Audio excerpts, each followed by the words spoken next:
За намайг Пүрвжийн сайн зэрэг гэдэг 1984 онд Улаанбаатар хотод төрсөн. За эхээс хоёулаа дороо нэг дүүтэй. Айлын том. За эрх зүйч мэргэжилтэй. За ам бүл бол тавуулаа. Эхнэр 3 хүүхэдтэй хамт амьдардаг.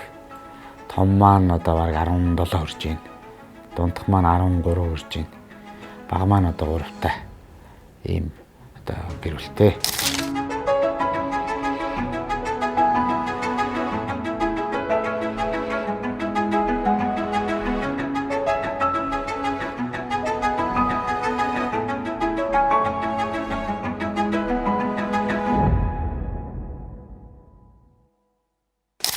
Яг нэгдүгээр анги бол 4-р сургуульд орж эхэлж исэн. Одоо энэ дүлгүүрнөрөө арталт байдаг.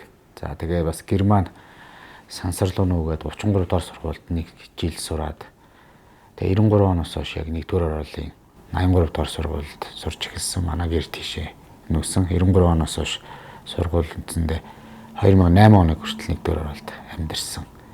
Тэндээ ирээдүйн зөвцөлбөр болтол 83, 82, 81 мэт сургуулиудаар дамжиж явж ирсэн. За тэгээд бас эцэст нь бас тодорхой бас хөдөөх суралцах юм шаардлага гараад нэг сүүлийн нэг жилээ бас хөдөөх өвөөтэй хамт бас тэнд байж хануулж суралцж ирсэн. Ховд аймагт суралцж ирсэн. Тэгээд сургууль төгсөөд мэдээж бас мэргэжил сонголтын асуудал явж байгаад бас эрх зүйчээр сурья гэдэг. Эрх зүйч мэргэжлийг сонгож авсан. За Отгонын эрх сургуулиас сурсан. За энэгээрээ бас сүүлд мэргэжлээ дэвшлүүлээд Австрали улсын New South Wales их сургуулийг бас хувьцсан магистр. За мөн Австрали улсад бас аялал жуулчлалын чиглэлээр суралцаж ийм төгссөн байна. За ажлын гарааг бол байгаль орчин яамнаас эхэлсэн 2006 оны 1 сарын бараг 3-ны өдрөөс байдаг лүү дээ ямар ч сайн ажилд орж ирсэн санаж байна. Тухайн үед бас асал их л дурсамжтай сайхан байсан. За эндээс байгаль орчны яамдаа ажиллаж хагаад дундуур нь сургуульд явж ирчээд буцаж бас байгаль орчин аялал жуулчлалын яам нэртэй байхад нь ажиллаж агаад байгаль орчин ногоо хөгжлийн яам болоход нь бас ажиллаж агаад хууль зүйн яам руу шилжиж ажилласан. Тэгээ хууль зүйн яамд үндсэндээ 2013 оны 5 дугаар сараас хойш тасралтгүй ажиллаж байгаа. Дундуур нь бас яг 1 жил Улсын хурлын хамгааллын газрын хууль зүйн магаар зөвлөх хийсэн. Тэгээд сая өнгөрсөн 23 оны 10 дугаар сарын дундуур хүртэл хууль зүйн дотоод хэргийн яамд ажилласан. За энэ дээрээс мэргэжилтэн газрын дарга дундуур нь хууль зүйн мангаар орны зөвлөх тэгээд төрийн нэрийн бичгийн дарга өөрчлөл явж байгаад нийслэлийн засаг даргын эдийн засаг дэд үтцийн асуудал хариуцсан 1-р урлагчаар ажиллаж байна.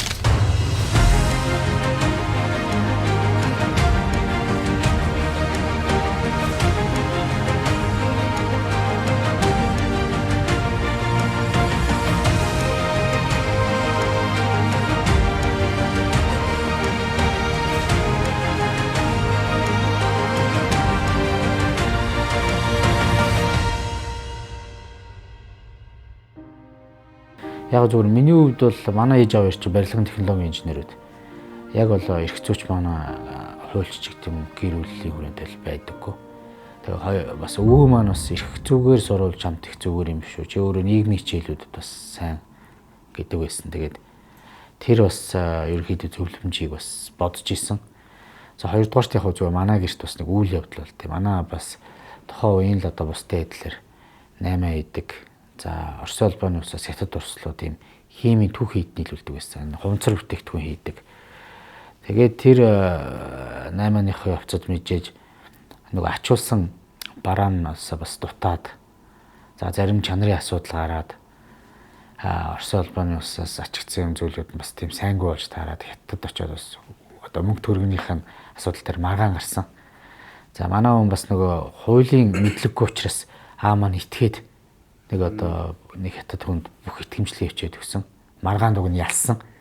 Ялсан боловч төлбөрийг өмгөөлөгчийн өөрийнхөө бүрэн итгэмжлэгээ өгсөн танслуугаа аваад тэр чигтээ байхгүй болоо дахиад маргаан гарч байгаа шүү дээ. Тэгээ ерөн зүгээр бас тэрийг бодоод ерөн хууль зүйн мэдлэгтэй байх ёстой мэн гэж тухайн үед бас бодсон доо. Тэгээд аавч бас хэлчихлээсэн. Би бас хуулийн юм сайн мэдсэнгөө ингэж алдлаа гэдэг.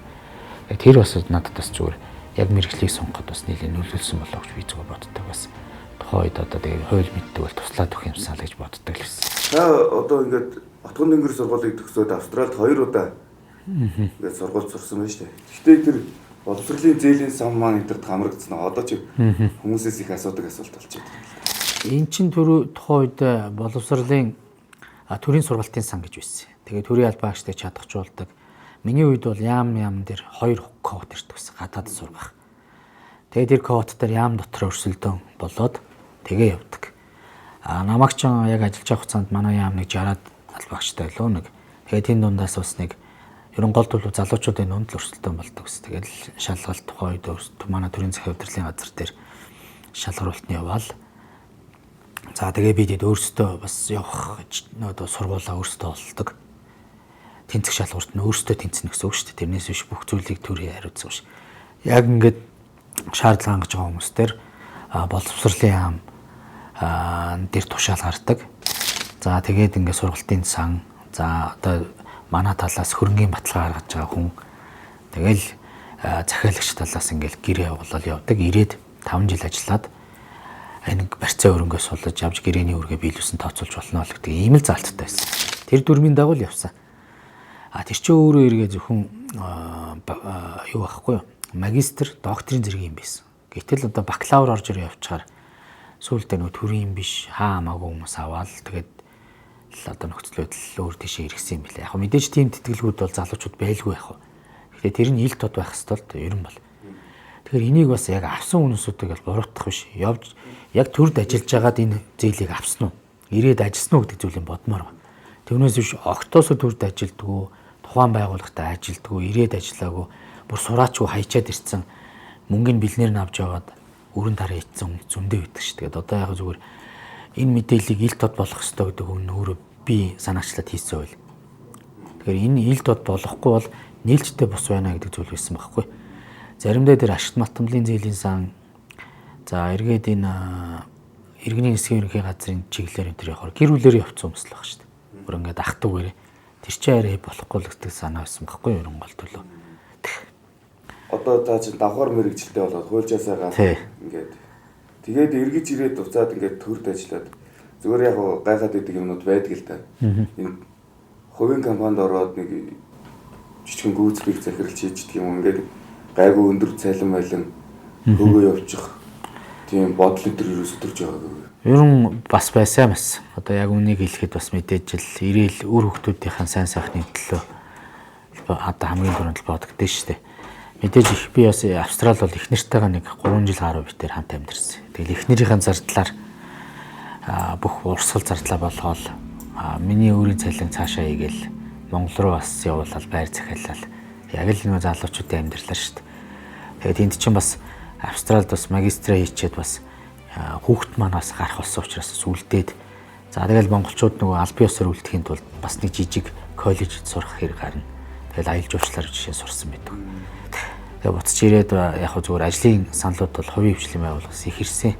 Бас тухайн үед цалингийн сонсол явчмаар санагддаг байсан. Гэхдээ хамгийн гол нь чинь бас гэрээний үүрэг гэж юм байгаа шүү дээ. Тэр одоо үүрэг одоо хариуцлага авахсарлаад ямар ч гэсэн төрдөө үүрэгтэнчтэй нэг 5 жил одоо ажиллая гэж ажиллаж ирсэн. Тэгээд тухайн үед манай байгаль орчин аялал жуулчлалын яам бас их сонин моменттэй байсан. Одоо яг нуугаад яг нэг тийм ус төрчсөн байталтай. Бас нэг эвслийн дүү засгийн газрууд гарцсан. За тэгээд өнгөгийн нам те сайд нь өөр, дид сайд нь өөр намынх, төрийн нарийн өөр намынх. Ер нь тэгэл залуучуудыг бас их ажиллах болцоогүй, ялгуурладаг ч юм уу ингээд нөхцөл байдлууд үүссэн учраас би бас одоо хууль зүйн дотоод хэрэг юм шилжиж ирсэн даа үндэ. Үнийг хэлгээд. Тухайд бас хууль зүйн дотоод хэрэг юм бас эрх зүйн реформ хийнэ гээд хүүхдүүд шалгаж авчихсан залуучууд. Төрийн нарийн бичгийн дараа баяр цэцэг дараа байсан. Сайд нь Тэмүүжин сайд байсан. Тэгээд эрх зүйн реформ хийнэ гээд би бас одоо тодхон байт юм аа. Яг газрын дарга нар суудсан. Ярьслага аваад шалгалт өгөөд текст өглөөд бодлого бодоод тэг ямар зорилготой бэ гэдэг одоо бас асуултууд нэлээ шалгалт авч ирсэн саяхан л явд. Тэгээд энд анх 13 он тэгэл 12 оны 12 сард дээр шалгалт болж ирсэн. Тэгээд шалгалт өгөөд л орж ирсэн. Одоо тэг шалгалт авдаг уу? Ер нь авж байгаа шүү дээ. Бидэд бол төрийн албаны шалгалтаас тухайлсан одоо шалгалтууд буюу яг одоо тий тухайн албан тушаал дээр өрсөлдөхтэй бол авч байгаа. Бас яг зөвөр юм тэрэн ч зөв. Тэгтээ бас одоо магадгүй заримдаа бол одоо бас тэ нөхцөл байдлуудыг бас цааш илүү сайжруулад илүү тэ шалгалтыг ямар байдлаар хүнийг одоо авах хэвээр болдвол ур чадвар энтрээр нь илүү орж одоо харах авах хэвээр болов л гэж боддог. Түүнээс биш одоо нэг ажилласан жилээр бас ерөнхийдөө юмд их ханддаг үзэгдлүүд байгаад байгаа. Яг зүгээр миний нэг онцлог юу гэхээр чаддаг хүмүүстэй баг болж ажиллая. Чаддаг хүнийг л одоо байх хэвээр газар нь байршуулвал ажил явдаг л гэдэг л итгэл үнэмшлэр байдаг. Нэг дэлийн асуулт асуучих. За. Энэ ингээл айгүй их ажилтаа яваад байдаг. Та ер нь гэртээ хэр цаг гараад гин гэр бүлийн үнэ ер нь ярьж нэг танилцуулах юм байна. Тий, ер нь яг зүгээр битэр чи адилхан эрх зүйчлэлтэй. Тэгээд бас манай хүн бол яг худалдааны чиглэлээр л одоо байгууллагуудад ажиллаж ирсэн. Намааг бодвол арай жоохон бизнесийн байгууллагад ажиллаж ирсэн. За одоо бол хүүхдээ хараад бас хүүхдүүд маань бас бага. Бас энэ төгжрөл донд бас зөөх зайшгүй шаардлага байна. Тэгэхээр энийг л одоо зохицуулаад миний одоо яг артал бол байж идэг. За манай хүний гэрэлмаа гэдэг. Зөргөөгийн гэрэлмаа. За бид тэр бас ерөнхийдөө 1-р оруулах. Би 30 дугаар манай ихтер 33 дугаар байранд байсан.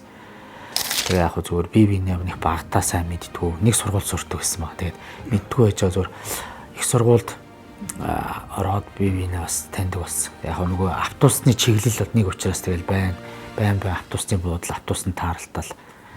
Тэгээл одоо аяндаа бас бид тэр чинь тэгэл танилцаал дотсоол. Одоо бараг гэр бүл болоод хамтарч амьдраа гэр бүл болоод 20 жил болж байна. Одоо уун сайхан хүүхэдтэй. Тэгэл одоо мэдээж одоо амьдралын бүх алдаа оноотой маань л одоо намайг дэмжиж одоо миний талд л одоо байдаг ганц хүн дээ. Та цаг гаргаж чадчих. За яг одоо яг энэ асуултыг надад хариулахад их хэцүү байдаг. Яг үнийг хэлэхэд чаддгүйгээд хэлэхэд одоо тий бас хэцүү. Гэхдээ үнэхээр одоо бас одоо гэр бүлд бол цаг үнэхээр бага. За энийг ингээ хэлэхээр одоо цагийн менежмент нутаа ажиллаа одоо тий цагийн ямиг цагтны чаддгүй юм шүү гэж бодох. Яг үндэ хэлэхэд сүүлийн 8 жил манай хууль зүйн дотоод хэргийн яам дээр бол зөвхөн эсэл одоо маналзаал өнгөрсөн. Маш олон хуулиуд хийгдэх, хилцээрүүд, оюутлогын хилцээрүүд өдөр шөнөгөө тэгэл Францтай их хөрөнгө оруулалтын хилцээр, тэгэл ковидын дараах нүүрсний асуудал, нүүрс тээврийн асуудал дээр зохицуулт хийх, бидэд хамгаалтыг авах. За эргээл одоо тэгэл ганц мод гашуун сухатын төмөр замын холболтын асуудлыг хүртэл Баатар сайд ахлан. Тэгэл яг сайдыг дагаад яг ард нь манай хууль зүйн яамл хөдөлж идэг. Тэгээ яг үндэ хэлэхэд ийм нэлээд ачаалттай байсан. Тэгээд би энэ төрд ажиллаж байхдаа жишээ нь ээлж яамлт жишээ нь авч үзчих баг үзээгүй. Тэгээ нэг талдаа одоо бас тийм сонирн байдаг. За наадмаар ажилласан одоо 3-4 өдөр за хагас бүтэн сэнтэйг нийлүүлээд дийтлэг 7 хоног наадмын дараа явдаг л амарсан 2 удаал тохиолдол байдаг байхгүй. Тэгээ яг энэ чинь хүн бол үндсэндээ яхаар бас тодорхой хэмжээнд бас хувийн амьдрал яг ингээд хаягдчихдаг. Одоо нуугаад явах. Тэгэл ийм л нөхцөл байдалтай л заримдаа бас явдсан шүү дээ. Тэгээ тэр болгоныг нэг олон нийтэд энийг хэлэх бас нэг тийм одоо нэг таатавлаж явахгүй бах. Тэр бол чиний хувийн асуудал шүү дээ л гэж хэлэх бах. Тэгээд зарим одоо төр зүтгэдэг залуучууд бол бас яг иймэрхүү л бас ачаалттай байдаг. Төрд чинь тэгээ сайнтай муутай. За зарим нь тэгэл ажил хийдүүлж байгаа нөхдөөч байна. Ажил хийхгүй зүгээр хийцгүүрж байгаа хүмүүс ч байна. Тэгээ зарим юм ажил очийн үндсэндээ нэг цөөн хэдүүний ачаал дээр нуруунд дээр ирдэг тохиолдол байна. Би бол зөвхөн энийг төрөлдөлгүй хувийн хвшилж байд юм шиг л. Ер нь тэгэл тодорхой төвшөнд бас зүгээр ээж байгаа цалин авчих гээд ч юм уу зүгээр ээж байгаа амьдчих гээд байдаг хүмүүс бол их биш шүү дээ. Хин чадж байгаа дээр нь олон овоолол томлоод байдаг. Яг бодод яг ер нь бас зарим тэр талаас байдэн шүү. Тэгээ одоо бас яг олон залуучууд бас нуруугаа ахуулаад бас халгаал дараа би одоо ингээд хувийн амьдралаа бодмоор байна гэл гарч ирсэн нөхөл байна. Яг үнийг эргээ бодохоор харамсалтай байдаг шүү дээ. Тэгээд тэр залуучуудын тухайн тийм хувийн хвшилд ажиллаж байснаас бага цалингаар амар их одоо юу гэдэг нийт эрх ашигын төлөө сэтгэл гаргаа явдаг байхгүй. Тэгээ яг ганц нэг одоо төрийн албаа агчдын одоо шүүмжлэлийг ч юм уу яагаад бүгдээрээ л тийм уушиг харагддаг л таа. Тэгээд тийм л байдаг. Гэхдээ энд ч угаасаа Монгол улс байх бол Монгол төр байж л таараа. Хин нэгэн ажиллана. Нэгдүгürt бас иргэд төр гэдэг зүйлийн мөн чанарыг ойлгож эхэлж штэ. Төр бол юм тусдаа биднээс тусдаа бид нарыг даргалдаг захирддаг институт биш ээ.